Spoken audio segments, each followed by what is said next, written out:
नमस्कार दोस्तों, आपका KDH राजस्थान में स्वागत है। मैं हूं नागेश कुमार कौशिक। सामने सुजानगढ़ में उपचुनाव आ रहे हैं और उपचुनाव को यदि बात करें तो सुजानगढ़ में भारतीय जनता पार्टी और कांग्रेस दो की सीधी टक्कर हर चुनाव में रही है। लेकिन जिस तरह से लगातार पिछले कुछ समय से राष्ट्रीय लोकतांत्रिक पार्टी RLP लगातार सुजानगढ़ में एक्टिव हो रही है और चर्चित पार्टी है राजस्थान की, और ऐसे में इस बात को देखना बहुत ज़रूरी हो जाता है कि किस तरह की क्या गतिविधियां यहां पर रहती है। इस वक्त सुजानगढ़ के मूलजी स्वीट्स होटल में इस वक्त मौजूद हैं, जहां पर RLP प्रेस कॉन्फ्रेंस कर रही है।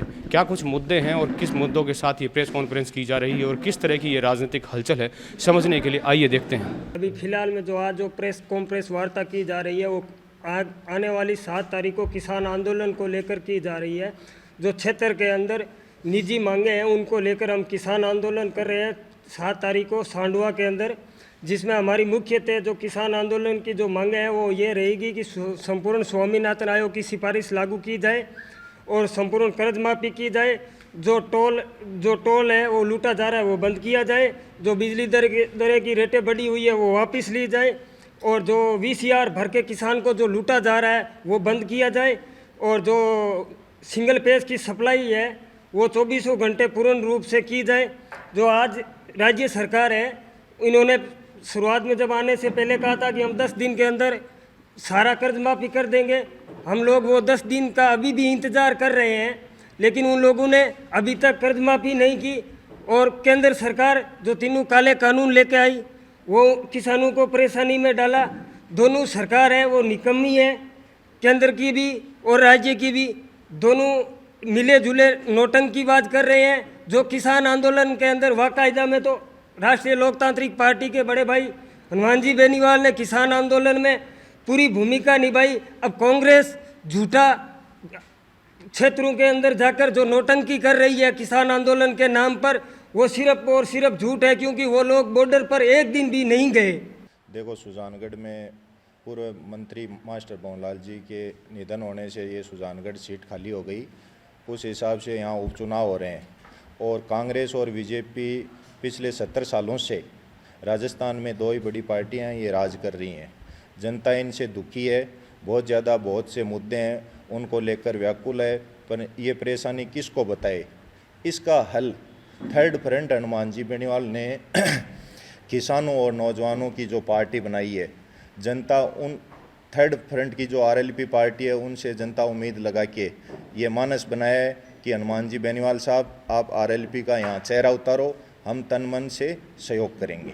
क्या अभी तक नहीं मिली कोई आपको हनुमान बेनीवाल? नहीं, हमने कल सैकड़ों कार्यकर्ताओं ने नागौर आवास पे जाके सांसद महोदय से मुलाकात की और उन्होंने पूरा भरोसा दिया है कि तुम तैयारी में जुट जाओ और निश्चित तौर पे उपचुनाव हम RLP पार्टी लड़ेगी।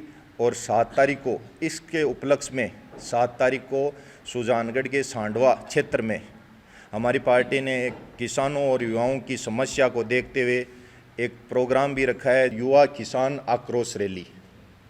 और इसमें प्रमुख मुद्दे रहेंगे जो भी मैं आपको इस प्रेस के सोशल मीडिया के माध्यम से बता देना चाहता हूँ। वो प्रमुख मुद्दे हैं, स्वामीनाथन आयोग की रिपोर्ट लागू हो जिससे किसानों को फ़ायदा मिले, किसानों की फसल की आय बढ़े, उनका सही जो पैसा मिलना चाहिए वो मिले। सेकंड, हमारी जो संपूर्ण किसानों की कर्ज माफ़ी का जो वादा कांग्रेस गवर्नमेंट ने किया था वो अभी तक नहीं हुआ था। पिछली सरकार वसुंधरा जी की सरकार थी, उन्होंने भी 50,000 का ही कर्जा माफ़ किया, संपूर्ण कर्जा माफ़ नहीं किया। किसान ये कह रहे हैं कि जब धन्ना सेठों का बड़ा एक कर्ज माफ़ हो सकता है तो हम तो किसान अन्न देवता हैं, हमारा भी कर्जा जो छोटा मोटा कर्जा है वो भी हमारा भी माफ़ किया जाए। और जनता जो कांग्रेस की सरकार दोबारा उपचुनाव में वोट तो मांग रही है, पर अभी तक 2.5 साल निकल गए, अपना जो वादा किया था वो पूर्ण नहीं कर पाई। तो आपको ये नहीं लगता है कि सरकार किसानों के साथ छल कर रही है, धोखा? बिल्कुल छल कर रही है। अब ये कह रहे हैं कि मोदी सरकार ने 3 काले कानून ले आए, तो भाई 3 काले कानून मोदी सरकार ने लिए है। हमारे सुप्रीमो हनुमान जी बेनीवाल हैं, उन्होंने सबसे पहले राजस्थान से NDA के जो गठबंधन के घटक दल थे उन्होंने तोड़ा। भाई मोदी जी ने ये किसानों के साथ गलत किया है तो मोदी जी गलत हैं, इसका मतलब ये तो नहीं है राहुल जी अच्छे हो गए। इसका श्रेय जनता को फिर बरगला के कांग्रेस अपना क्रेडिट लेना चाहती है, पर ये जनता समझदार है, जागरूक हो गई है, ये कांग्रेस को क्रेडिट नहीं लेने देगी।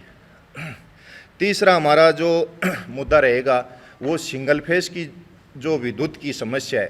भाई राजस्थान है वो आज खुद बिजली का उत्पादन करता है।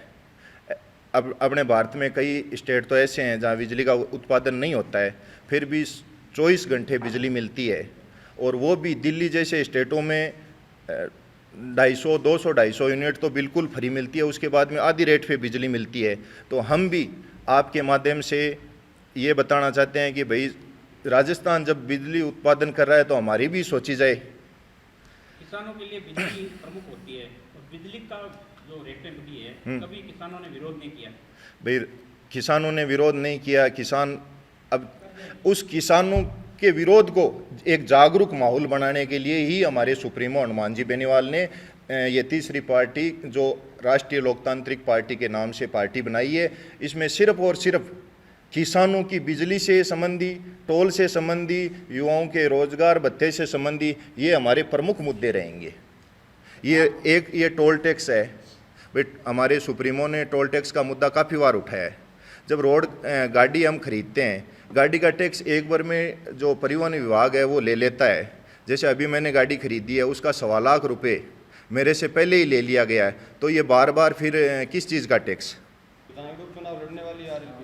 हाँ जी बिल्कुल। उम्मीदवार तय कर लिए हैं? नहीं, उम्मीदवार हाँ तय तो 2-3 पे चर्चा चल रही है, बाकी जनता का तो तय ही है। बाकी सुप्रीमो के जो भी आदेश होंगे हम एकजुटता के साथ, संपूर्ण कार्यकर्ता एकजुटता के साथ हमारे उम्मीदवार को जिताने का पूरा प्रयास करेंगे। कि हम सब देख रहे हैं कि हमारे राजस्थान में जो है कानून व्यवस्था है वो जीरो है। दिन पे दिन महिलाओं पर अत्याचार बढ़ते जा रहे हैं। तो हमारे जो उपचुनाव होगा उसमें हमारा ये भी मुद्दा होगा कि महिलाओं पर जो अत्याचार हो रहे हैं उनको बंद किया जाए और उनको न्याय मिले, और जो बेरोजगारी फैली हुई है उस बेरोजगारी के लिए भी लड़ा जाए। और हमारा आज आप लोगों के माध्यम से मुख्य संदेश यही है कि 7 तारीख आने वाली 7 मार्च को सांडवा में हम एक महारैली रख रहे हैं, किसान युवा आक्रोश रैली। तो आप लोगों के माध्यम से ये बताना चाहते हैं कि सुप्रीमो हनुमान बेनीवाल 7 तारीख को सांडवा में आ रहे हैं। जहाँ तक स्थानीय मुद्दों की बात है, ये मध्यावधि चुनाव चल रहा है और राजस्थान सरकार लगभग अल्पमत में है। राष्ट्रीय स्तर की जो भी पार्टियां कांग्रेस और बीजेपी जो राजस्थान में राज कर रही है, उनके पास लगभग पूर्ण बहुमत नहीं है आज की स्थिति में। इस स्थिति में भी राजस्थान की जो मुख्य पार्टियां कांग्रेस बीजेपी है, जनता के आन मान शान से जो जुड़े हुए मुद्दे हैं उनको नहीं छू रही है। ये हम लोगों के लिए दुर्भाग्य की बात है। मुख्य मुद्दे में अगर हम देखा जाए तो आप हम सब के आन मान शान का जो मुद्दा है वो है हमारा क्षेत्र जिला बने। पूर्व में भी हनुमान जी बेनीवाल साहब जब सुजानगढ़ आए थे तब उन्होंने अपने स्पीच में, अपने प्रेस कॉन्फ्रेंस में कहा था कि सुजानगढ़ जिला बनना चाहिए, और उन्होंने इस मुद्दे पर प्रमुखता से अपनी बात रखी थी। दूसरी तरफ ये अपनी सिक्कर नोखा रेल मार्ग है, वो भी अपना अनछुआ मुद्दा आज की डेट में कर रखा है राजस्थान की दोनों मुख्य पार्टी कांग्रेस और भाजपा ने।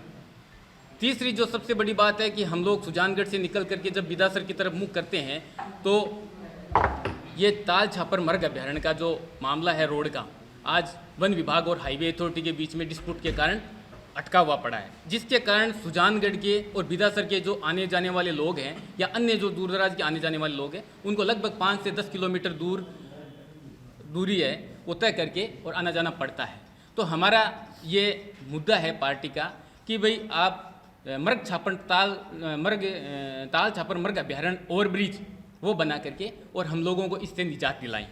तो मैं समझता हूँ कि इस संकट की घड़ी में भी राजस्थान की दोनों मुख्य पार्टियां जो राजस्थान पर राज करने को आतुर है वो हमारे हित के, हमारे आन मान शान के मुद्दों को नहीं छू रही है। मैं समझता हूं क्षेत्र की जनता को, दोनों पार्टियों को लात मार करके तीसरी नई पार्टी को हमें उभारना चाहिए ताकि हमारी क्षेत्र के आन मान शान का मुद्दा है वो हम लोग जिला बनाने का वो जिला बने, चिकनों का रेल मार्ग बने, ताल छापर मर्ग अभ्यारण्य जो ओवरब्रिज है वो बने, ताकि जनता वास्तविक लाभ है वो प्राप्त कर सके। आज चाहे जहाँ VCR भर देते हैं, VCR भरते हैं 50,000 रुपये की है, लाख रुपए की है, और चौथ वसूली करके उस VCR को 10,000 5,000 रुपये तक ये बिजली बोर्ड और बिजली कंपनियां जो लूट का सिस्टम फैला रखी है, इसको भी बंद किया जाए। ये भी इसका मुख्य मुद्दा है। और मैं भी इसीलिए पार्टी के विचारधाराओं से जुड़ करके कि किसानों के, युवाओं के, मजदूरों के लिए पार्टी स्पेशल कर रही है, नो डाउट। और हमारे क्षेत्र के जो अनटच मुद्दे हैं जो अन्य पार्टियां ने छुआ नहीं है, उनको ये लेकर के चल रही है। इसके कारण मैं आज इस संगठन में, इस सिस्टम में मैं आज समर्पित हुआ हूँ। मैं समझता हूँ आने वाले टाइम में सुजानगढ़ की आवाम भी इससे जुड़ेगी और दोनों मुख्य पार्टियों को सबक सिखाएगी।